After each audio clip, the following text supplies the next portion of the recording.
Hi friends, నేను మీ Ashok. Welcome to Ashok Banda vlogs. ఈరోజైతే మీకు దాదాపు 100 ఏళ్ళ చరిత్ర కలిగినటువంటి ఒక దేవాలయాన్ని అయితే మీకు చూపించబోతున్నాను. ఇది మనకి ఆత్మకూరు మండలం బట్టపాడు గ్రామంలో ఉంటుంది. చాలా అంటే చాలా చరిత్ర కలిగిన దేవాలయం ఇది. మనమైతే చిన్నగా టెంపుల్ దగ్గరికి అయితే రీచ్ అయిపోయాము. ఈ దేవాలయంలో ఉన్నటువంటి విగ్రహాలు ఒక్కో దానికి ఒక్కో ప్రత్యేకత ఉంటుంది.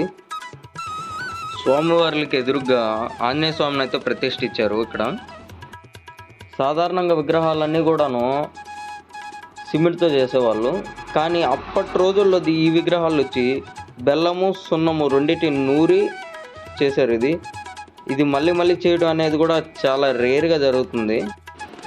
ఈ గుడిలోనే వినాయకుడు విగ్రహం, అలాగే కృష్ణ మందిరము, అలాగే సాయిబాబా విగ్రహం కూడా ప్రతిష్ఠించారు. సాధారణంగా గుడిలో ఇది రాములవారి గుడి అయితే రాములవారు సీతమ్మ వారే ఉంటారు, కానీ ఇక్కడ మాత్రం కృష్ణుడు, అలాగే సాయిబాబా, వినాయక స్వామి అలా అని చెప్పి అందరి విగ్రహాలు కూడా ఉన్నాయి. రాములవారి దేవాలయం పక్కనే శ్రీ రామలింగేశ్వర స్వామి దేవాలయం కూడా ఉంది. ఇది వచ్చి రామలింగేశ్వర స్వామి దేవాలయం ఎదురుగా ఉంటుంది. ఇది రాతి ధ్వజస్తంభం. ఇది 2007లో ప్రతిష్ఠించారు దీన్ని.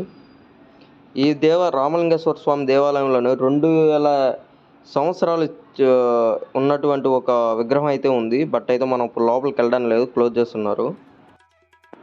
ఈ గుడి పూర్తి సమాచారం ఇక్కడ 3వ తరం అర్చకులుగా చేస్తున్నటువంటి శ్రీ వెంకట కృష్ణమూర్తి గారిని అడిగైతే తెలుసుకున్నాము. అంటే మా పూర్వీకులు అంటే మా తాత వాళ్ళ హయాంలో ఈ దేవాలయం చిన్న గుడిగా ఉండేదంట. గుడి ఉంటే ఒక పటం పెట్టుకొని వాళ్ళు పూజలు చేసుకుంటూ ఉండేవారు అనమాట మా తాత వాళ్ళు. తర్వాత ఏమైందంటే కొన్ని రోజులకి మా గ్రామానికి ఒక అయ్యవారమ్మ వచ్చి టీచర్గా వచ్చిందంట. ఆమె వచ్చేసేసి ఆమెకు భర్త కూడా ఏమి లేడు, భర్త వదిలేశారనమాట.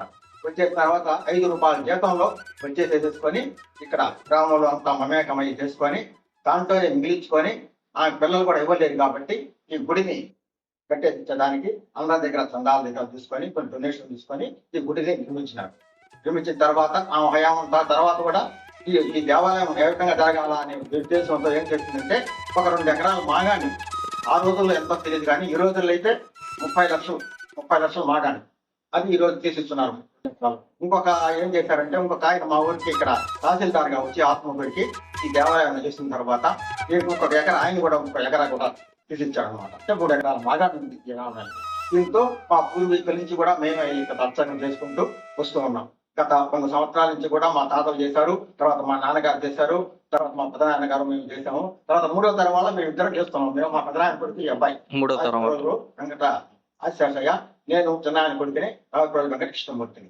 మేము ఈ యొక్క 40-50 సంవత్సరాలుగా మా వంశంగానే ఇక్కడ అర్చకం చేసుకుంటూ వస్తున్నాం. ఇక్కడ అమ్మలో ఎదుర్కొని ఒకరోజు శ్రీరామం చేస్తున్నాం, శ్రీరామం చేస్తున్నారు. ఆ రోజు ఒక్కరోజు కళ్యాణం జరపడం. గ్రామంలో ఇంతకుముందు 9 రోజులు చేసేవాళ్ళని, కానీ గ్రామంలో సాఫ్ట్వేర్ అందరూ కూడా ఎందువల్లంటే గ్రామంలో సహకారం లేదు, మీద ఒక్కరోజైనా చేయగలుగుతున్నారు కాబట్టి అంతవరకే చేసుకుంటూ వస్తున్నాము. ఇంతవరకు బాగుంది. తర్వాత ఏంటంటే రామకృష్ణారెడ్డి అనే ఆయన అమెరికాలో ఈ ఊరిలో ఉండే డాక్టర్గా ఉన్నాడు. ఆయన ఈ దేవాలయం పరిస్థితి చూసిన తర్వాత ఏం చేశారంటే ముందు మండపం నేర్పించారు.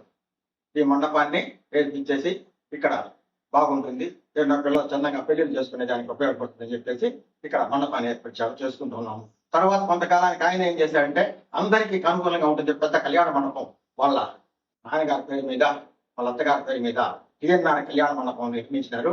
దాంతో అందరూ కూడా సహజంగా వచ్చి చేసుకుంటున్నారు. దేవాలయం బాగుంది. తర్వాత శివాలయం కూడా ఆయనే చేశారు. శివాలయంలో కూడా బాగానే జరుగుతున్నాయి. అక్కడ శివాలయంలో శివరాత్రికి కళ్యాణ మహోత్సవం జరుపుతారు, అదే కళ్యాణ మండపంలో. ఇక్కడ శ్రీరామనవమి రోజు కళ్యాణ మండపంలో శ్రీరామనవమి కళ్యాణం జరుపుతాము. ఈ విధంగా జరుగుతుంది పరిస్థితి. ఇంకా మంచి వీడియోలు కనుక మీరు చూడాలనుకుంటే మన ఛానల్ని అయితే ఫస్ట్ సబ్స్క్రైబ్ అయితే చేసుకోండి. అలాగే లైక్ చేయండి, షేర్ చేయండి, కామెంట్ చేయండి.